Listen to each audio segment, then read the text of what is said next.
Today, I will show you how to make Korean famous cream cheese garlic bread from scratch.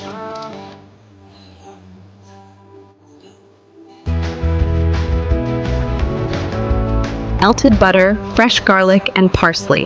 This is what gives the bread its famous aroma. Start by combining cream cheese, powdered sugar, and a little milk.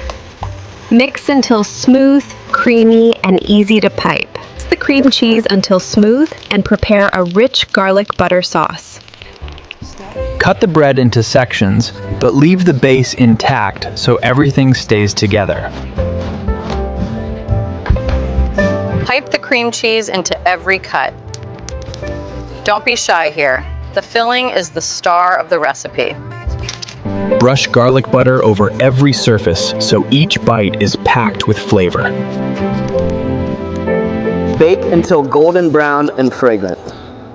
And here is the moment everyone has been waiting for. If you like what you have seen, please give us thumbs up, share, like, and subscribe. Thank you.